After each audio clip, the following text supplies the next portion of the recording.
ನಮಸ್ಕಾರ ಸ್ನೇಹಿತರೆ, ಓಂಕಾರನಾದ ಕನ್ನಡ ಚಾನಲ್ಗೆ ನಿಮಗೆಲ್ಲರಿಗೂ ಸ್ವಾಗತ. ಇನ್ನೇನು ಆಷಾಢ ಮಾಸ ಮುಗಿದು ಪವಿತ್ರವಾದ ಶ್ರಾವಣ ಮಾಸ ಆರಂಭವಾಗಲಿದೆ. ಆಷಾಢದ ಕೊನೆಯ ದಿನಗಳನ್ನು ಅನೇಕ ಭಕ್ತರು ವಿಶೇಷ ಪ್ರಾರ್ಥನೆ ಮತ್ತು ದೀಪಾರಾಧನೆಯೊಂದಿಗೆ ಆಚರಿಸುತ್ತಾರೆ. ಮಹಾಲಕ್ಷ್ಮಿಯ ಕೃಪೆಗಾಗಿ ಈ ದಿನ ದೀಪ ಹಚ್ಚುವುದು ಶುಭವೆಂದು ಅನೇಕರ ಮನೆಗಳಲ್ಲಿ ನಂಬಿಕೆ ಇದೆ.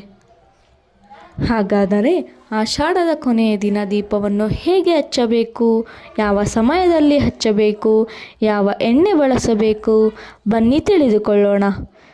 ಮೊದಲಿಗೆ ಸಂಜೆ ಸೂರ್ಯಾಸ್ತದ ನಂತರ ಮನೆಯ ಮುಖ್ಯ ಬಾಗಿಲು ಮತ್ತು ದೇವರ ಕೋಣೆಯನ್ನು ಸ್ವಚ್ಛಗೊಳಿಸಿ. ಬಾಗಿಲಿನ ಮುಂದೆ ರಂಗೋಲಿ ಹಾಕಿ. ಸಾಧ್ಯವಾದರೆ 2 ಬದಿಗಳಲ್ಲೂ ಸಣ್ಣ ದೀಪಗಳನ್ನು ಇಡಿ. ದೇವರ ಮನೆಯಲ್ಲಿ ಮಹಾಲಕ್ಷ್ಮಿಯ ಚಿತ್ರ ಅಥವಾ ವಿಗ್ರಹದ ಮುಂದೆ ಒಂದು ದೀಪವನ್ನು ಹಚ್ಚಿ.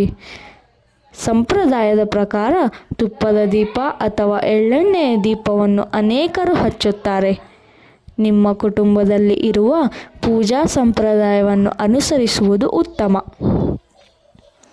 ದೀಪ ಹಚ್ಚುವಾಗ ಮನಸ್ಸನ್ನು ಏಕಾಗ್ರಗೊಳಿಸಿ ಮಹಾಲಕ್ಷ್ಮಿಯನ್ನು ಸ್ಮರಿಸಿ ಹೀಗೆ ಪ್ರಾರ್ಥಿಸಿ: ಓಂ ಶ್ರೀ ಮಹಾಲಕ್ಷ್ಮಿಯೇ ನಮಃ. ತಾಯಿ ಮಹಾಲಕ್ಷ್ಮಿ ನಮ್ಮ ಮನೆಯಲ್ಲಿ ಸುಖ, ಶಾಂತಿ, ಆರೋಗ್ಯ ಮತ್ತು ಧರ್ಮ ಮಾರ್ಗದಲ್ಲಿ ನಡೆಯುವ ಶಕ್ತಿಯನ್ನು ಕರುಣಿಸು. ನಂತರ ಕನಿಷ್ಠ 11 ಅಥವಾ 108 ಬಾರಿ ಓಂ ಶ್ರೀ ಮಹಾಲಕ್ಷ್ಮಿಯೇ ನಮಃ ಎಂಬ ಮಂತ್ರವನ್ನು ಜಪಿಸಿ. ಅದರ ನಂತರ ಲಕ್ಷ್ಮೀದೇವಿಗೆ ಅರಿಶಿಣ, ಕುಂಕುಮ, ಹೂವು ಹಾಗೂ ಸಾಧ್ಯವಾದರೆ ಸಿಹಿ ನೈವೇದ್ಯವನ್ನು ಅರ್ಪಿಸಿ.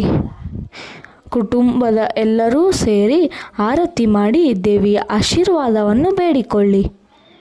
ಸಾಧ್ಯವಾದರೆ ಈ ದಿನ ನಿಮ್ಮ ಸಾಮರ್ಥ್ಯಕ್ಕೆ ಅನುಗುಣವಾಗಿ ಅನ್ನದಾನ ಅಥವಾ ಅಗತ್ಯವಿರುವವರಿಗೆ ಸಹಾಯ ಮಾಡಿ. ದಾನ ಮತ್ತು ಸತ್ಕಾರ್ಯಗಳು ಆಧ್ಯಾತ್ಮಿಕ ಜೀವನದಲ್ಲಿ ಮಹತ್ವದ ಸ್ಥಾನ ಹೊಂದಿವೆ. ಸ್ನೇಹಿತರೆ, ಒಂದು ವಿಷಯವನ್ನು ನೆನಪಿಡಿ: ಕೇವಲ ದೀಪ ಹಚ್ಚುವುದರಿಂದಲೇ ಧನ ಸಂಪತ್ತು ಖಚಿತವಾಗಿ ದೊರೆಯುತ್ತದೆ ಎಂದು ಹೇಳಲು ಸಾಧ್ಯವಿಲ್ಲ. ಆದರೆ ಭಕ್ತಿ, ಪ್ರಾರ್ಥನೆ, ಸದಾಚಾರ ಮತ್ತು ಪರಿಶ್ರಮದೊಂದಿಗೆ ದೇವರನ್ನು ಸ್ಮರಿಸುವುದು ಮನಸ್ಸಿಗೆ ಶಾಂತಿ ನೀಡುತ್ತದೆ ಮತ್ತು ಜೀವನದಲ್ಲಿ ಉತ್ತಮ ಸಂಕಲ್ಪಗಳೊಂದಿಗೆ ಮುಂದುವರಿಯಲು ಪ್ರೇರಣೆ ನೀಡುತ್ತವೆ. ಈ ಮಾಹಿತಿ ನಿಮಗೆ ಇಷ್ಟವಾದರೆ ವಿಡಿಯೋವನ್ನು ಲೈಕ್ ಮಾಡಿ ನಿಮ್ಮ ಕುಟುಂಬದವರೊಂದಿಗೆ ಹಂಚಿಕೊಳ್ಳಿ. ಇಂತಹ ಇನ್ನಷ್ಟು ಕನ್ನಡ ಭಕ್ತಿ ವಿಡಿಯೋಗಳಿಗಾಗಿ ನಮ್ಮ ಚಾನಲನ್ನು ಸಬ್ಸ್ಕ್ರೈಬ್ ಮಾಡಿ. ಶ್ರೀ